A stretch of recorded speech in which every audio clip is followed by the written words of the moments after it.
people have an expectation of what they want, but they don't have an expectation of what they believe is possible.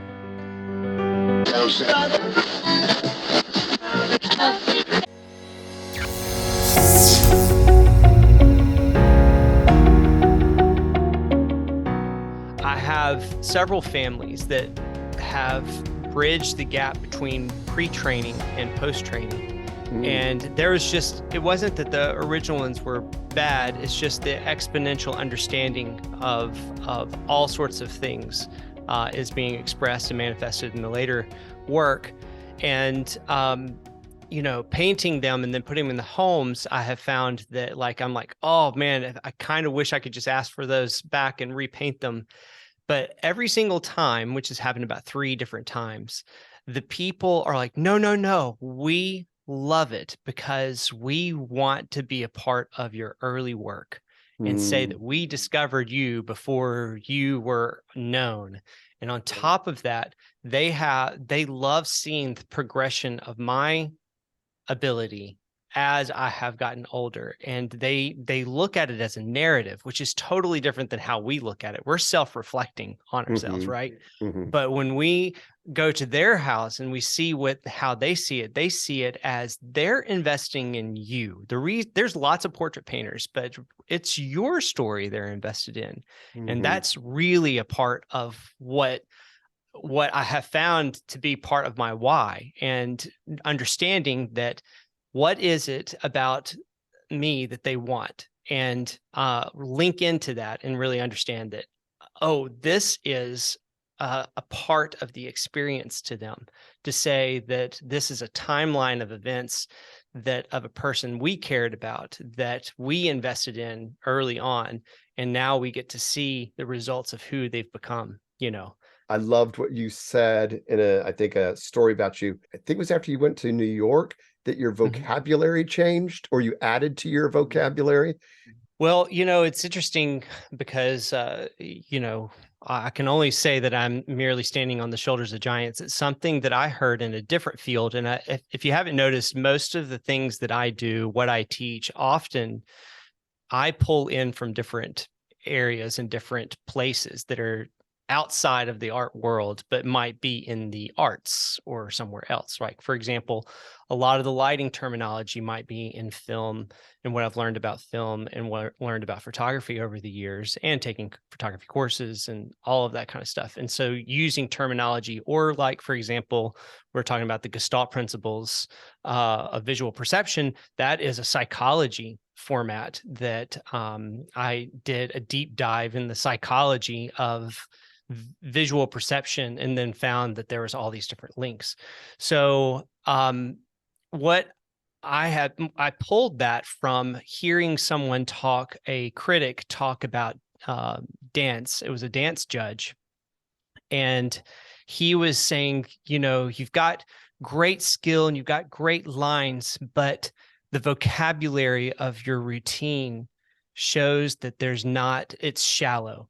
Which basically he was saying is that what you do well, but there is an extensive amount of learning that you need to do in order to create more poetry, so to speak. So the best way I can say it, and I've heard Jeff Hines say something like this before, that there was a time period where he's like, you know what, I'm just going to take a sabbatical and I'm going to learn more, because if I only have 5 words to work with, it's hard to be able to create a poem. I can only create a few poems with 5 words. But if I have 300,000 words that I can go, my ability to create poetry is infinite. At least I've got the skill sets, the vocabulary to that's deep enough to express how I want to express things on the canvas. So I remember in my earlier career, there was a time where I was like, now I know I can do what I'm seeing other people do,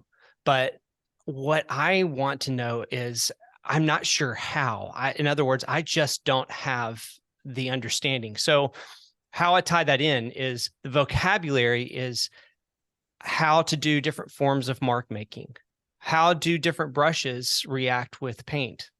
how can you use thick and thin paint, or transparent paint and opaque paint? And all of these have like these extensive, I call them sliders. So you've got transparency to opacity. You've got bristle brushes versus soft brushes. You've got flat brushes versus round.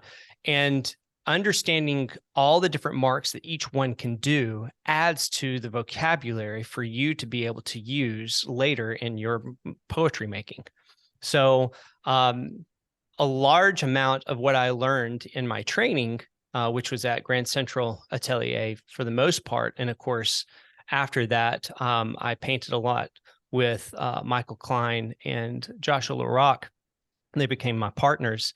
And during that time period, there was a lot of just training myself on new skill sets and experimenting with things that I wanted to experiment, and diving deep into literature to figure out how to do different things. And it could have been edge work, but what can edge work represent?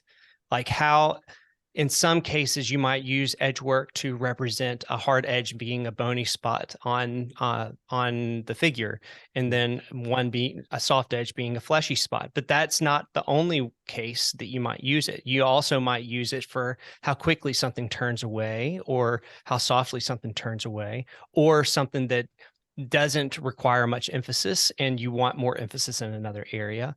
And so the vocabulary being edge making, but also knowing how in particular standards, then you can apply in a sort of standardized way that's intuitive for even a layman to look at, and it makes sense to their eye.